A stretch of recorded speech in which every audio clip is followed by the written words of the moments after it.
5 மாநிலங்கள்ல தற்போது சட்டமன்ற தேர்தல் நடைபெற்றிருக்கு. தமிழ்நாடு, புதுச்சேரி, அஸ்ஸாம், மேற்கு வங்காளம், கேரளா இது போன்ற 5 மாநிலங்கள்ல தற்போது தேர்தல் நடந்து முடிந்திருக்கு. இதற்கான வாக்கு எண்ணிக்கை மே 4ஆம் தேதி நடைபெற இருக்கு.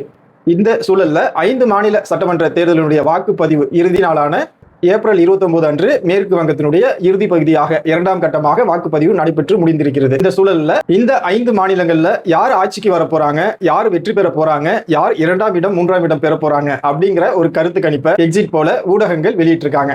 கேரளா மாநிலத்துல பெரும்பாலான ஊடகங்கள் காங்கிரஸ் மீண்டும் ஆட்சிக்கு வரும் அப்படின்னு சொல்லியிருக்காங்க. ஒரே ஒரு ஊடகம் மட்டும் கேரளாவில் எல்டிஎஃப் ஆட்சி தொடரும் அப்படின்னு சொல்லியிருக்காங்க. அதே போல புதுச்சேரியில பெரும்பாலான ஊடகங்கள் என்டிஏ கூட்டணி ஆட்சி தான் வந்து மீண்டும் அமையும் அப்படிங்கிற மாதிரி சொல்லியிருக்காங்க.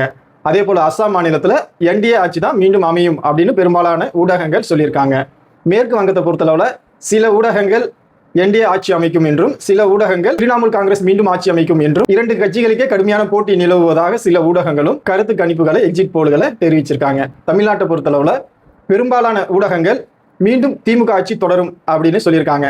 11 ஊடகங்கள் இது தொடர்பான கருத்து கணிப்பை எக்ஸிட் போல்களாக வெளியிட்டிருக்காங்க. இதுல நம்ம பார்த்தோம் அப்படின்னா பீப்புள்ஸ் பல்ஸ் இந்த நிறுவனம் 125 145 இடங்கள் திமுக வெல்லும் அப்படின்னு சொல்லியிருக்காங்க.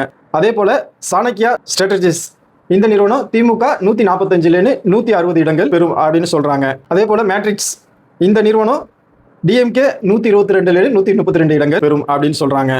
அதே போல பி மார்க் இந்த நிறுவனம் 125 145 இடங்கள் டிஎம்கே வெற்றி பெறும் அப்படின்னு சொல்றாங்க.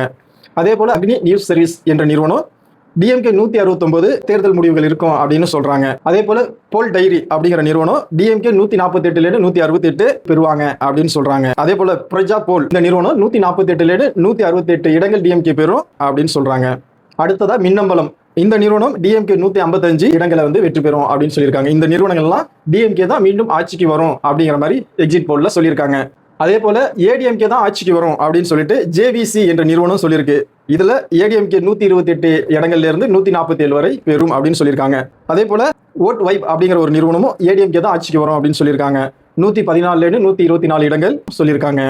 அதே போல ஆக்சிஸ் மை இந்தியா அப்படிங்கிற நிறுவனம் டிவிக்கே ஆட்சி அமைக்கும் அப்படின்னு சொல்லியிருக்காங்க. டிவிக்கே 98 120 இடங்கள் பெறக்கூடிய வாய்ப்பு இருப்பதாக இந்த நிறுவனங்கள் சொல்றாங்க. 8 கருத்து கணிப்புகள் திமுக மீண்டும் ஆட்சி அமைக்கும் என்றும், 2 கருத்து கணிப்புகள் ஏடிஎம்கே ஆட்சி அமைக்கும் என்றும், ஒரு கருத்து கணிப்பு டிவிக்கே ஆட்சி அமைக்கும் அப்படின்னு சொல்றாங்க.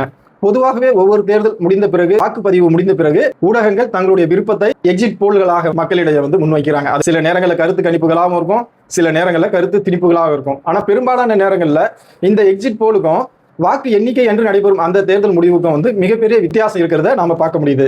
உதாரணத்துக்கு நம்ம 2016 சட்டமன்ற தேர்தல் எடுத்துக்கிட்டா பெரும்பாலான ஊடகங்கள் திமுக தான் ஆட்சி அமைக்கும் அப்படின்னு வந்து சொன்னாங்க. தேர்தல் வாக்கு எண்ணிக்கை என்று நடைபெற்றது என்ன அப்படின்னா அந்த 2016 தேர்தலில் ஏடிஎம்கே தான் வந்து ஆட்சிக்கு வந்தாங்க. அதே போல 2011 தேர்தலையும் அதே மாதிரி பேசப்பட்டது. ஆனா ஏடிஎம்கே தான் வந்து ஆட்சிக்கு வந்தது. அது கடந்த 2024 நாடாளுமன்ற தேர்தலில் கூட பாஜக தனி பெரும்பான்மையுடன் வெற்றி பெற்று ஆட்சி அமைக்கும் எக்ஸிட் போல்ல சொன்னாங்க. ஆனா நடந்தது என்னன்னா பாஜக மீண்டும் ஆட்சியை பிடித்தாலும் கூட 240 இடங்களுக்குள்ள அவங்க வந்து சுருங்க வேண்டியதாக வந்து இருந்துச்சு. அதுதான் மக்களுடைய முடிவாக, தேர்தல் முடிவாக இருந்துச்சு. கர்நாடகாவில் கடந்த சட்டமன்ற தேர்தலில் பெரும்பாலான எக்ஸிட் போல்கள் மீண்டும் பாஜக ஆட்சியை பிடிக்கும் அப்படிங்கிற மாதிரி சொல்லியிருந்தாங்க. தேர்தல் வாக்கு எண்ணிக்கையில காங்கிரஸ் தான் மக்களின் ஆதரவை பெற்று மீண்டும் அங்க வந்து ஆட்சியில வந்து இருக்காங்க. ஆம் ஆத்மி முதல் முறையா கட்சி ஆரம்பிச்சு டெல்லியில போட்டியிடும் போது அந்த தேர்தலில் காங்கிரஸ்க்கு மாற்றாக பாஜக தான் ஆட்சியை பிடிக்கும் அப்படின்னு எல்லா ஊடகங்களும் சொல்லக்கூடிய சூழல்ல ஆம் ஆத்மி வந்து அங்க வந்து யாரும் எதிர்பார்க்காத வகையில ஆட்சியை வந்து பிடிச்சாங்க. இது போன்ற எண்ணற்ற உதாரணங்களை சொல்லலாம். இந்த எக்ஸிட் போல் முடிவுகளை விட தேர்தல் வாக்கு எண்ணிக்கை அன்று மே 4ஆம் தேதி மக்களுடைய எண்ணங்கள் கண்டிப்பா இந்த எக்ஸிட் போலை விட மாறுபட்டதாக தான் இருக்க போகுது. மக்களுடைய எண்ணங்கள் என்ன என்பது மே 4ஆம் தேதி அன்னைக்கு பார்த்துடலாம்.